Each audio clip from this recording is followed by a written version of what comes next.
कहते हैं कलयुग में हनुमान जी आज भी जीवित हैं। लेकिन क्या आपने कभी ये सोचा है कि हनुमान जी स्वयं भी कभी एक ऐसी परीक्षा से गुजरे जिसका वर्णन किसी ग्रंथ में नहीं मिलता? ये कथा है उस रात की जब आकाश न रोया, धरती न डोली, पर स्वयं हनुमान जी के हृदय में एक प्रश्न उठा, क्या मेरी भक्ति अब भी शुद्ध है? कथा शुरू करने से पहले यदि आप हनुमान जी के सच्चे भक्त हैं तो अभी चैनल को सब्सक्राइब करें, इस कथा को लाइक करें और इसे हर राम भक्त तक शेयर करें, क्योंकि ऐसी कथाएं कम ही सुनने को मिलती हैं।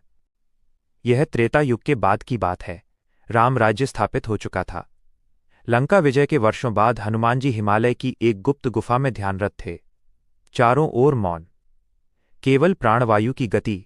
अचानक धरती के भीतर से एक हल्की सी कराह सुनाई दी। हनुमान जी ने नेत्र खोले। उनकी दृष्टि में करुणा थी, पर मन में प्रश्न, ये कराह किसकी है? उसी क्षण धरती फटने लगी नहीं, पर अदृश्य होने लगी, और वहीं प्रकट हुआ एक अदृश्य पर्वत जो केवल दिव्य दृष्टि से ही देखा जा सकता था। हनुमान जी समझ गए, यह कोई साधारण घटना नहीं। अगर आपको अब तक कथा रोचक लग रही है तो वीडियो को लाइक जरूर करें, क्योंकि आपकी एक लाइक हम जैसे छोटे भक्ति चैनलों को शक्ति देती है। हनुमान जी उस पर्वत की ओर बढ़े। जैसे जैसे वे पास गए, पर्वत स्पष्ट होता गया। वह पर्वत बोल उठा, हे अंजनी पुत्र, तुमने संसार को बचाया, राम का कार्य पूर्ण किया, पर क्या तुमने स्वयं को जान लिया? हनुमान जी चौंके। मैं तो केवल राम का दास हूं, उन्होंने विनम्रता से कहा। पर्वत हंसा। यही तो परीक्षा है वीर।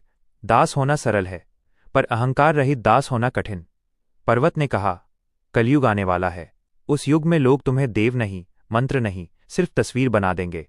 हनुमान जी का हृदय कांप उठा। पर्वत बोला, पहली परीक्षा ये है, तुम्हें अपने सबसे प्रिय नाम का त्याग करना होगा। हनुमान जी बोले, मेरा प्रिय नाम केवल एक है राम। पूरा आकाश स्थिर हो गया। क्या तुम उस नाम का भी त्याग कर सकते हो, यदि राम स्वयं आदेश दें? पर्वत ने पूछा।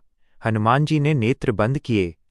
कुछ क्षण मौन, फिर बोले, यदि राम कहें कि राम नाम छोड़ दो तो वही मेरा धर्म होगा। उसी क्षण पर्वत कांप उठा। दोस्तों, अगर आपको ऐसी गहराई वाली कथा पसंद है तो अभी चैनल को सब्सक्राइब करें, क्योंकि आगे आने वाले दृश्य आपके मन को छू लेंगे। पर्वत ने कहा, तुमने लंका जलाई, संजीवनी लाई, पर क्या कभी तुम्हें गर्व नहीं हुआ? हनुमान जी ने उत्तर दिया, गर्व नहीं, पर कभी कभी मन ने कहा, यह कार्य मेरे बिना संभव न था। पर्वत बोला, बस यही बीज है। अहंकार का बीज सदा मैं से जन्म लेता है। अचानक हनुमान जी ने स्वयं को लंका युद्ध में देखा।